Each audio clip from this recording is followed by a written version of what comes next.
Alright guys, so by the time you see this, the Modern Warfare 2 beta will be available for everybody.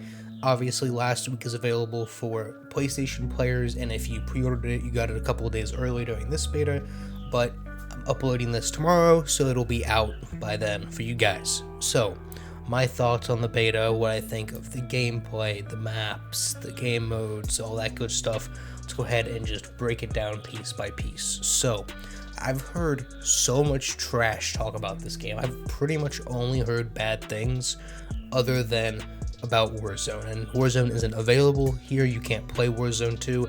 I don't even think Warzone 2 is available at launch. I want to say it's a good 3 weeks after launch that ends up coming out. So we're just going to be talking about the multiplayer. And a lot of people have just hated on the time to kill, the ways the weapons feel, how quick it is, and basically if you hated Modern Warfare 2019, which surprisingly, yes, there is a large group of people who hate Modern Warfare 2019, then you're gonna hate this game. It's a super quick time to kill.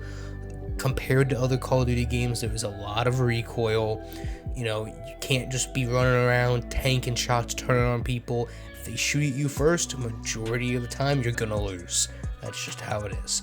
But that being said, the guns feel great. And if we didn't have Modern Warfare 2019, if this was the first time on this engine and the first time the guns felt like this, people would be absolutely flipping out. They work just as well, both visually and mechanically, as they did in Modern Warfare 2019. It feels and looks great shooting all of the guns in the game. Like I said, just because people have used it before, and a lot of us have been playing Modern Warfare 2019 this entire time, they're just used to it and aren't really bringing it up as a positive for the game. The maps, another thing. Typically, Call of Duty maps are 50-50, especially beta ones. They'll usually throw in one good one and then some pretty crappy ones, not to give away any of their two decent maps, right? Here, I feel like they're all decent. There's none that are broken, that feel completely one-sided. You know, you have an interior map, which is what you're watching now, which isn't great for kill streaks, but aside from that, all the maps are really fun. There's, I believe, 2 really close quarter ones, 2 really long range ones, and then 1 in the middle, right? And so that works out really well. The map rotation is decent. I don't feel like I'm playing the same map over and over and over again, which is something I really felt in the Vanguard beta. Now let's talk about progression. If you're like me, you can't just casually play Call of Duty multiplayer. It's too simplistic. You've played the same thing 20-something times at this point.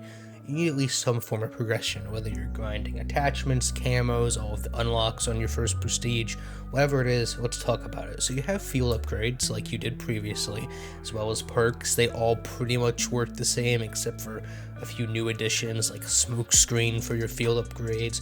You have, your radars, your personal shields, all of that good stuff, your stims, all of that's pretty much the same.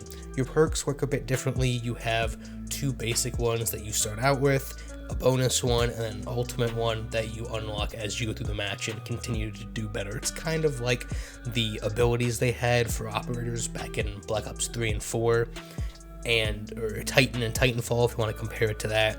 You slowly unlock these perks as you go through the match and progressively do better. Now you can do absolute dog water and still get these perks, but the better you do, the quicker you're going to get them. And they're not too game changing. I mean, they're your typical perks, right? Like reloading faster, picking up ammo off the ground, getting your kill streaks and less kills, having 2 primary weapons, all of that good stuff. So it is what it is. I don't love it or hate it. Your tacticals and lethals, again, pretty much the same thing. Your thermites, frags, semtexes, stuns, flashes, all of that good stuff is pretty much the same. There is a drill grenade as a lethal, which I'm a big fan of. You throw it and it sticks to a surface and goes through and blows up on the other side. That's really cool. I don't know how practical it is, but it is really cool, so I like that. The gun availability, now it is a beta, but I want to say there's 3 or 4 assault rifles, 2 battle rifles, 2 marksman rifles, a sniper rifle, a shotgun, and 3 SMGs, 2 pistols, and 2 launchers. I think that sounds right. And I might have left out like the LMGs. I think there's 3 of those. And so for a beta, that's fine. As long as there's more guns in the full game, we're fine. But where my problem lies is with the actual progression.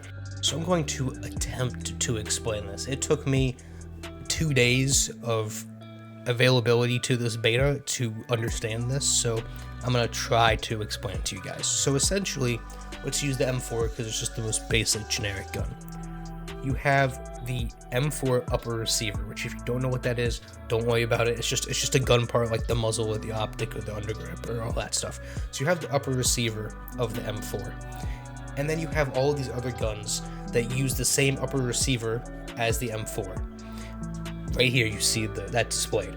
All of these guns you unlock by leveling up the M4 and then guns from that. So if you want, let's say, the M4, just as an example, you start out with that. You level it, you get to level, and I'm making these numbers up, you get to level 12, and you unlock the next gun underneath this receiver. And then you use that gun, and you get to level 16, and you unlock the MP5.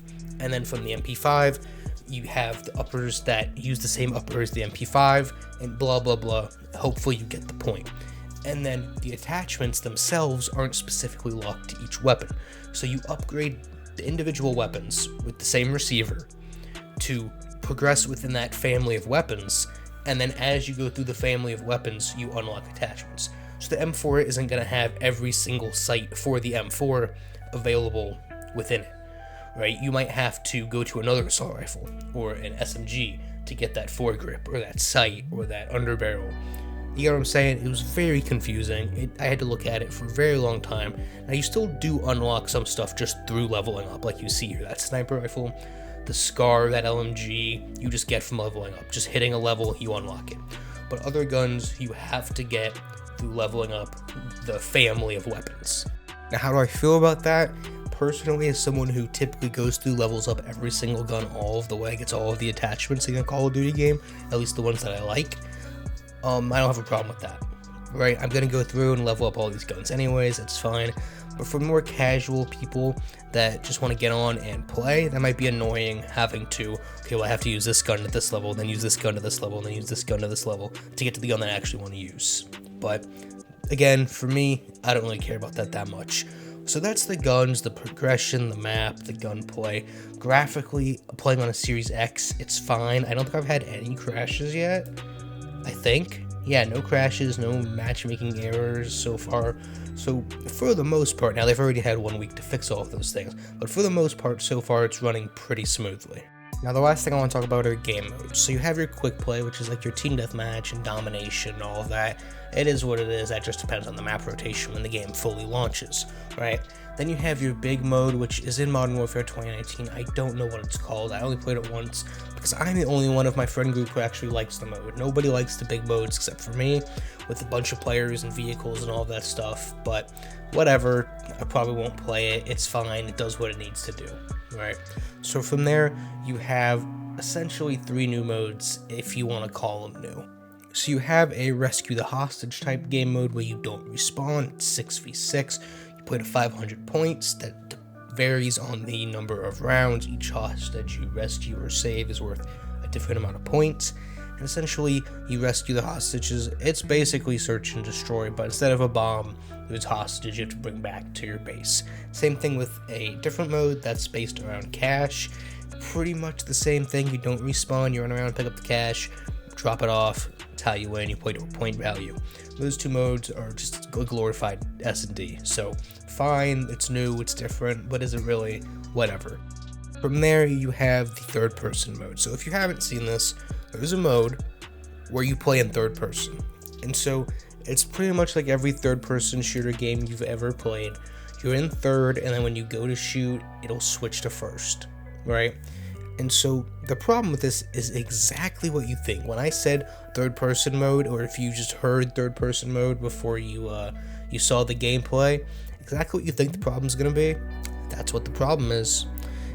Anytime there is any corner ever, somebody sits there with shotgun and just third person peeks you, waits for you to run around the corner, and then they shoot you with a shotgun, right? So that mode, if that's your thing, I mean, fine, but I definitely will not be playing that. Other than that, I mean, we could talk about the kill streaks, but pretty much since what, Black Ops 2, kill streaks have been the same. They haven't really changed.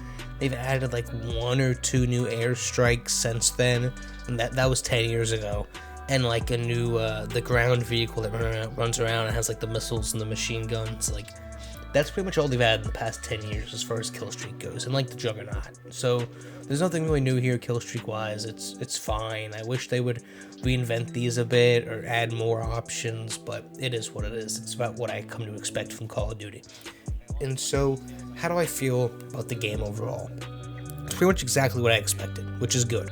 Right? I think it's going to be fine as long as the map rotation is good and there's plenty of guns to choose from and customization. I think multiplayer is going to work out just like Modern Warfare 2019 did, and that's one of my favorite Call of Duty games.